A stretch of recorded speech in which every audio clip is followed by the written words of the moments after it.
100 साल पहले की बात है। एक गांव में हरिया नाम का आलसी आदमी रहता था। वो कुछ भी काम नहीं करता था, बस दिन भर सोता रहता था। जब हरिया पेड़ के नीचे दोपहर में सो रहा था, तभी एक राजा वहां से गुजर रहा था। राजा ने उससे पूछा, भरी दोपहर में तुम क्या कर रहे हो?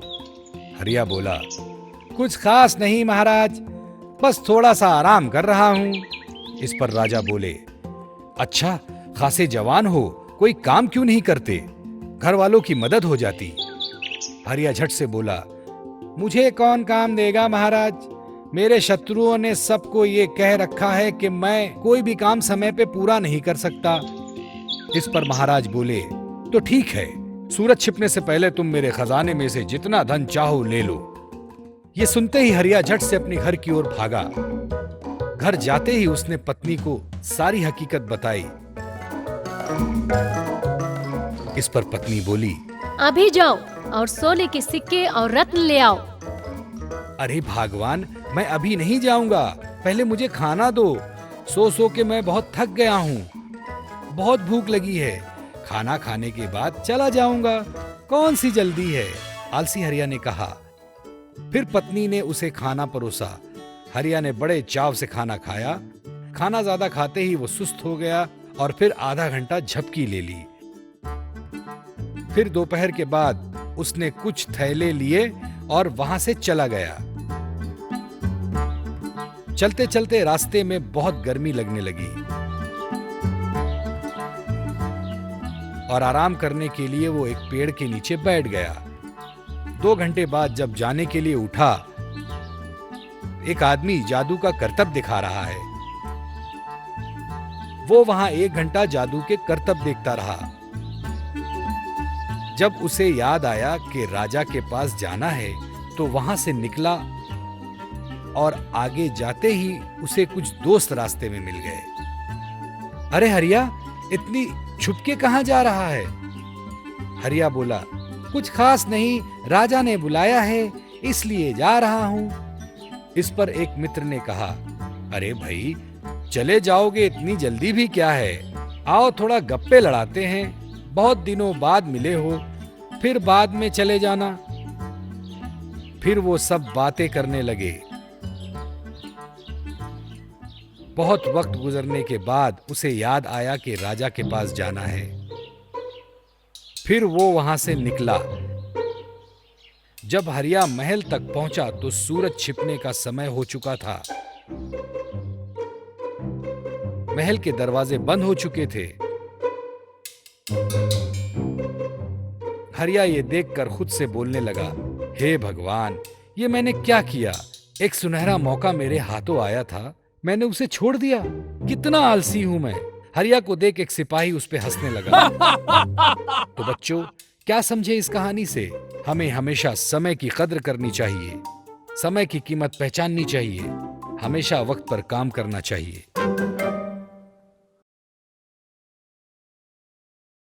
एक गांव में एक ब्राह्मण रहता था। वो अनपढ़ और आलसी था। वो कुछ भी काम नहीं करता और अपना सारा वक्त दिन में सोकर सपने देखता था।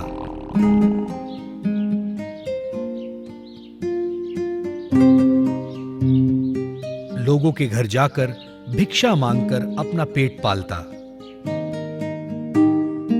ऐसे ही एक त्योहार के दिन वो ब्राह्मण सोचने लगा, आज तो मुझे बहुत सारी भिक्षा मिलेगी। लोग भिक्षा में मुझे आज बहुत सारे पैसे भी देंगे। शाम तक मैं अमीर हो जाऊंगा। ऐसा सोचकर उसने अपना थैला और लकड़ी उठाई और भिक्षा मांगने के लिए चल पड़ा। अपने पहले पड़ाव में ही वो कुम्हार के घर पहुंचा। एक बड़े पेड़ की छांव के नीचे कुम्हार मिट्टी के बर्तन बना रहा था। ब्राह्मण ने उससे कहा, हे कुम्हार जी, आज त्योहार का बड़ा दिन है। अगर इस पावन दिन पे तुम्हें इस ब्राह्मण को कुछ अच्छी भिक्षा नहीं दी तो भगवान तुम्हारा भला नहीं करेंगे।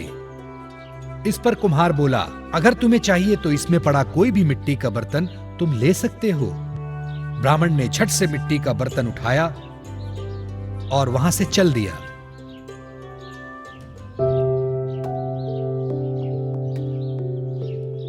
कुछ देर आगे जाते ही उसने कुछ और घरों में भिक्षा मांगी।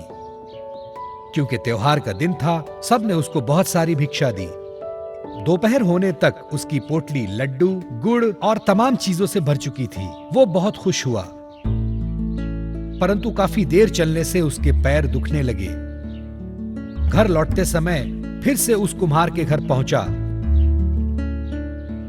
वो खुद से बोला, मैं बहुत थक गया हूं, दोपहर भी हो चुकी है, क्यों न मैं इस कुम्हार के पेड़ के नीचे कुछ वक्त आराम करूं।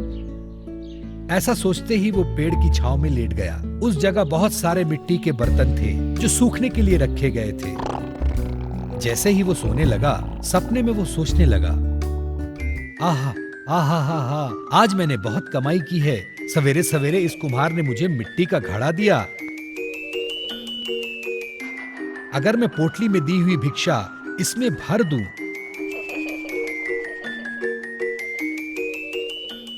तो लोग मुझे फिर से भिक्षा देंगे। लेकिन मैं इतना कैसे खा सकता हूं? इतनी सारी भिक्षा का मैं क्या करूंगा?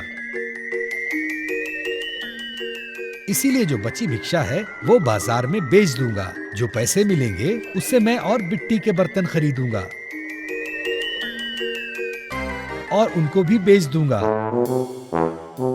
फिर जो पैसे बचेंगे उससे मैं कपड़े खरीदूंगा और वो भी बेच दूंगा।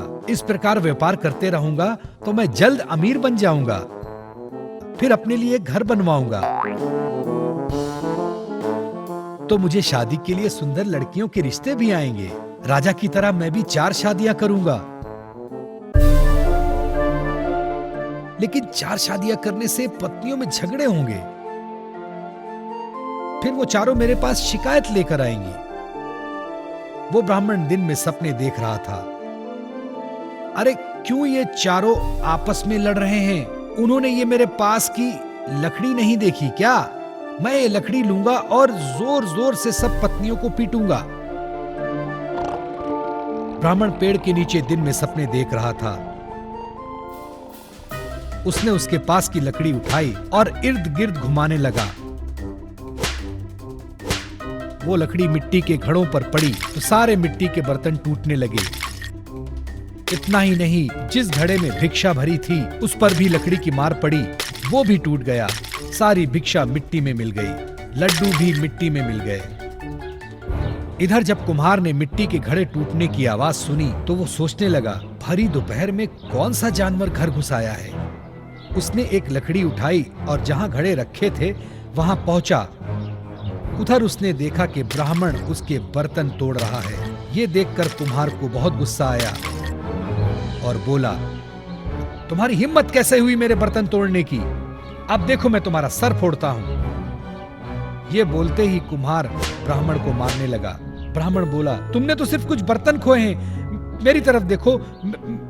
मैं तो मेरा व्यापार खो चुका हूं, मेरा घर खो दिया, मेरी 4 बीवियां। और ऐसा कहते ही वो रोने लगा। कुम्हार ने उसे वहां से भगा दिया। तो बच्चों, क्या समझ में आया इस कहानी से? दिन में सपने नहीं देखना चाहिए और वास्तविकता में जीना चाहिए।